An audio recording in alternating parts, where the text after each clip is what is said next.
ఇరాన్కు మరోసారి Trump warning ఇచ్చారు. Iran supreme leader Ayatollah Ali ఖమేనీకి కౌంటర్ ఇచ్చారు. ఇరాన్తో డీల్ కుదరకపోతే దాడి తప్పదంటూ ట్రంప్ వ్యాఖ్యానించారు.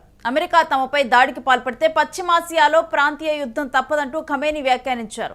ఇక డీల్కి ఒప్పుకుంటే 2 రోజుల్లో అంతు డీల్కి ఒప్పుకోకుంటే గనక 2 రోజుల్లో అంతు చూస్తామంటూ ట్రంప్ మాట్లాడటం ఇప్పుడు సంచలనంగా మారింది.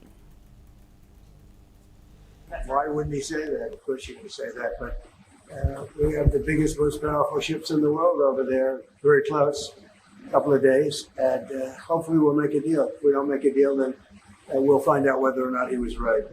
Why wouldn't he say that? Of course you can say that, but we have the biggest, most powerful ships in the world over there, very close, a couple of days, and hopefully we'll make a deal. If we don't make a deal, then we'll find out whether or not he was right.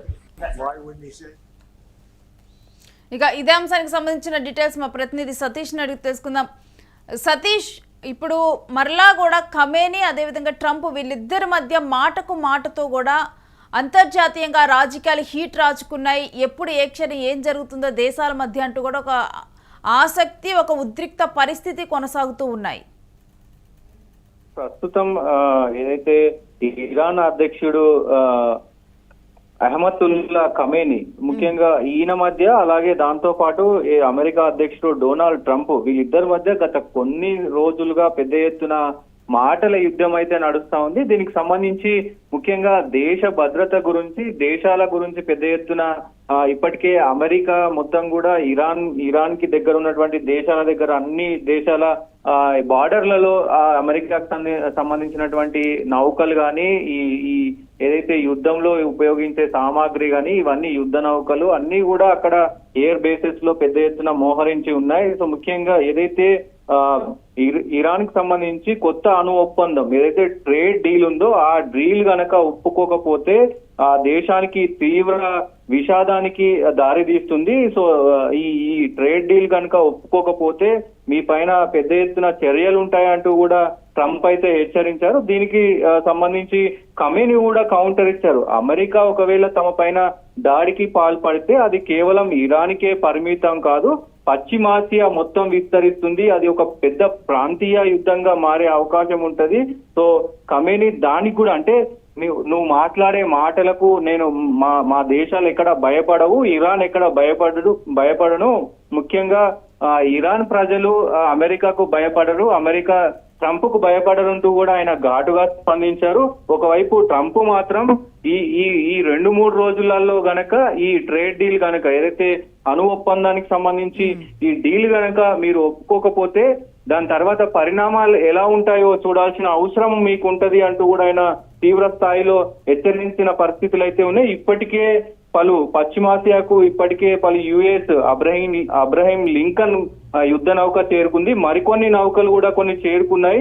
So ఇవన్నీ పెద్ద ఎత్తున అక్కడ Iran కు సంబంధించి ఏ క్షణమైనా ఏం జరుగుతుంది అనేది పెద్ద సంక్షోభంగా మారింది. అటు ఖమేనీ కూడా ఏమాత్రం తగ్గకుండా, ఎందుకంటే ఈ ఏదైతే ముస్లిం దేశాలన్నీ కూడా పెద్ద ఎత్తున ఒక యూనిటీతో ఉంటాయి కాబట్టి అటు పశ్చిమాసియాకు సంబంధించి కూడా పెద్ద దేశాలన్నీ కూడా ఇటు ఇరాన్ కు సపోర్ట్ చేయడం, అటు కొన్ని దేశాలు అమెరికాకు సపోర్ట్ చేయడం, మొత్తం కూడా పశ్చిమాసియాకు సంబంధించి ఒక ప్రాంత యుద్ధంగా ఇది ఉద్భుతం అవుతుందా ఏంటి అనేది కూడా చూడాల్సిన అవసరం అయితే ఉంటది. ఈ ట్రంప్ ఖమేనీ ఈ ఇద్దరు మాటల యుద్ధం మరి 3వ ప్రపంచ యుద్ధానికి ఏమైనా దారి తీస్తుందా అనే కోణంలో కూడా అందరూ ఒకవైపు చూస్తా ఉన్న పరిస్థితులు అయితే కనబడతా ఉన్నాయి.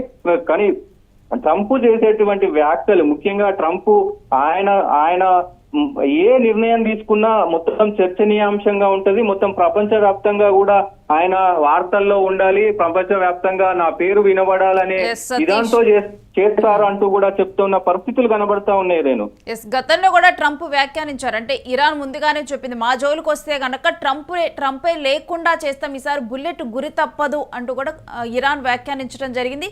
నాకేమైనా జరిగితే ఇరానే అసలు మ్యాప్ లో ఉండదు, ఈ మేరకు కూడా నా చుట్టూ ఉన్నటువంటి సెక్యూరిటీకి నేను ఆదేశించాను అంటూ ట్రంప్ వ్యాఖ్యానించడం జరిగింది. ఆ తర్వాత పరిణామాలన్నీ కూడా మరలా ఒక కొలిక్కి వస్తున్నట్లు, ఇరాన్ డీల్కి ఒప్పుకున్నట్లుగా కూడా కొన్ని వార్తలు వచ్చాయి. మరలా కూడా ఇప్పుడు అణు ఒప్పందం ఉన్న నేపథ్యంలోనే ఇరాన్ వెనక్కి తగ్గిందా ఈ డీల్లో? ముఖ్యంగా అంటే అణు ఒప్పందానికి సంబంధించి ఆ డీల్ గనక వీళ్ళకి ప్రతిష్టాత్మకంగా ఈ అమెరికాకు సంబంధించి, ఎందుకంటే అమెరికా పెద్ద ఎత్తున ప్రపంచ దేశాలన్నిటికి కూడా ఈ అణు ఒప్పందానికి సంబంధించి మొత్తం కూడా మొత్తం ఆ యుద్ధానికి సంబంధించిన పరికరాలన్నీ కూడా పలు దేశాలకు పంపిస్తా ఉంటది.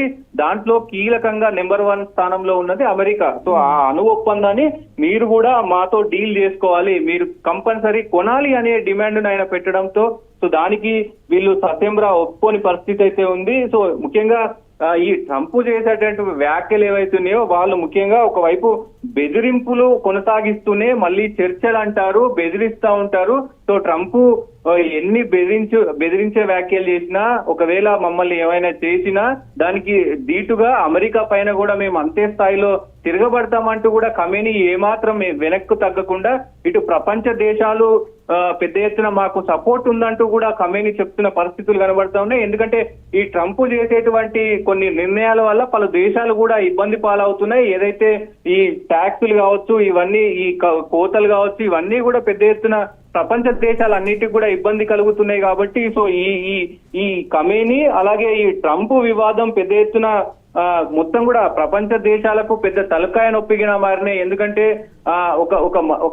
ఒక దేశాన్ని మీరు బలవంతంగా అంటే మా దేశంలో తయారయ్యేటువంటి అణు ఒప్పందానికి సంబంధించి ఆయుధాలకు సంబంధించి మీరు డీల్ చేసుకోవాలి, లేదంటే మీ దేశాన్ని మేము ఆక్రమిస్తాము, మీ దేశం పైన మేము మొత్తం మా మిలిటరీ వాళ్ళు మొత్తం మా దేశ అవరోధంలో ఉండాలి, మా దేశం మొత్తం కూడా మీ దేశాన్ని కంట్రోల్ చేస్తుంది అంటూ మాట్లాడడం అది అంటే ప్రజాస్వామ్యంలో ఇది ఎంతవరకు కరెక్ట్ అంటూ కూడా పెద్ద ఎత్తున మాట్లాడుతున్న పరిస్థితులు కనబడుతూ ఉన్నాయి. సో ఏదేమైనప్పటికీ మరి 2 రోజుల తర్వాత ఏం జరగబోతుంది అనేది ఇక్కడ ప్రధాన అంశం రేణు. ముఖ్యంగా ట్రంప్ ఒక వ్యాఖ్య చేశారు. సో 2 రోజుల్లో గనక ఈ డీల్ గనక కాకపోతే, ఈ అణు ఒప్పందం గనక కాకపోతే 2 రోజుల తర్వాత నేనేం చేస్తానో నాకే తెలియదు అంటూ కూడా గట్టి వార్నింగ్ అయితే ఖమేనీకి ఇచ్చారు.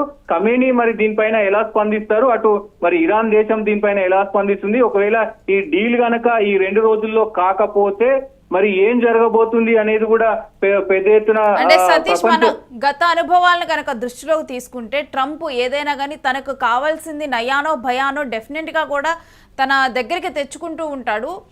కొన్ని దేశాలు ఏదైతే ఆయుధ సంపత్తితో బలంగా ఉన్నాయో ఆ దేశాలనేమో తారీఫ్లు, బిజినెస్ల పేరుతో కూడా ఆర్థికంగా నష్టం చేకూర్చే విధంగా విధానాలు చేపడుతూ వాళ్ళతో డీల్ కుదుర్చుకుంటూ ఉంటాడు.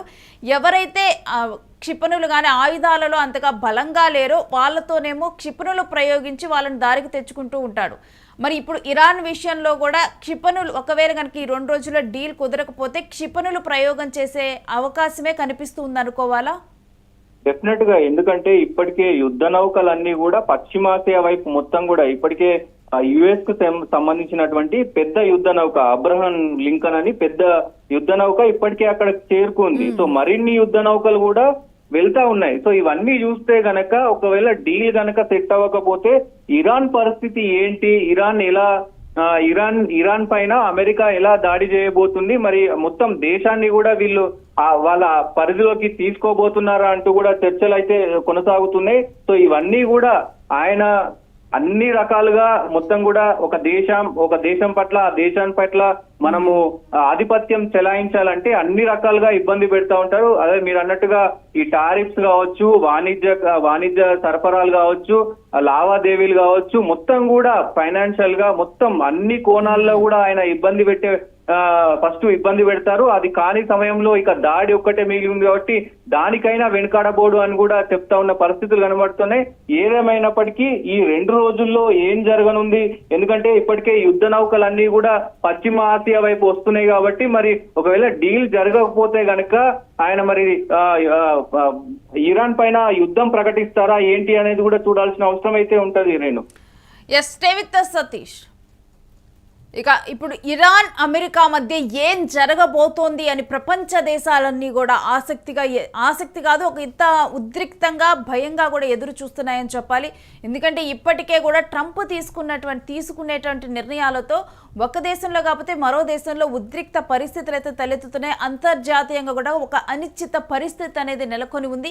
ఇక ఇటువంటి నేపథ్యంలో ఇప్పటికే కూడా ఇదంతా కూడా ఈ వ్యవహారం అంతా కూడా అసలు మూడో ప్రపంచ యుద్ధం వైపు దారి తీసేలా ఉంది అంటూ కూడా కొంతమంది నిపుణులు విశ్లేషిస్తున్నటువంటి విశ్లేషణలు కూడా మనం చూస్తూ ఉన్నాము. ఇప్పుడు ఇక ఖమేనీకి డైరెక్ట్గా కూడా వార్నింగ్ ఇవ్వటం, 2 రోజుల్లో కనుక మీరు డీల్కి రాకపోతే మీ అంతు చూస్తాను అంటూ ట్రంప్ వ్యాఖ్యానించడం కూడా ఇప్పుడు చర్చనీయాంశంగా మారుతుంది. ఏం జరగబోతోంది అంటూ కూడా ఒకంత భయం నెలకొందనాలి. ఎందుకంటే ఇప్పటికే మనం చూస్తే కనుక ట్రంప్ చేస్తున్నటువంటి చర్యల వల్ల ఎక్కడా కూడా ఒక స్టెబిలిటీ, ఏ దేశంలో కూడా ఒక స్టెబిలిటీ అనేది లేదు. ఆర్థికంగా కూడా చాలా ఎఫెక్ట్ పడుతుంది అన్ని దేశాల మీద కూడా. మనం చూస్తూ ఉన్న ట్రంప్ చర్యల వల్ల ఇన్వెస్టర్స్ ఏ విధంగా కూడా ట్రేడింగ్లో ఇన్వెస్టర్స్ ఏ విధంగా నష్టపోతూ ఉన్నారో, ఆ తర్వాత అది ఏ విధంగా ఇప్పుడు బంగారం అదేవిధంగా సిల్వర్ ఈ రేట్ల మీద ఎఫెక్ట్ చూపిస్తుంది. ఒకరోజు పెరిగితే మరో రోజు తగ్గటం, అసలు ఏం జరుగుతుందో కూడా మార్కెట్లో కూడా అర్థం కాని పరిస్థితి. ఇలాంటి ఒక అనిశ్చిత పరిస్థితులు ప్రపంచవ్యాప్తంగా కూడా అంతర్జాతీయంగా ఒక ఉద్రిక్త పరిస్థితులు కొనసాగుతూ ఉన్న నేపథ్యంలో ఇక ట్రంప్ చేసే చర్యలు మాత్రం మరింతగా కూడా ఇంకొంచెం భయపెట్టే విధంగా ఉన్నాయి. ఇక ఇప్పుడు ఇరాన్ అమెరికా మధ్య ఒక ఉద్రిక్త పరిస్థితులు నెలకొని ఉన్నాయి. ఇది ఒక వార్ పరిస్థితిలా కనిపిస్తూ ఉంది. ఇక నెక్స్ట్ ఇరాన్ తీసుకునే నిర్ణయం మీద ఇదంతా కూడా బేస్ అవ్వనుంది. మరి ఏం జరగనుంది అనేది చూడాలి.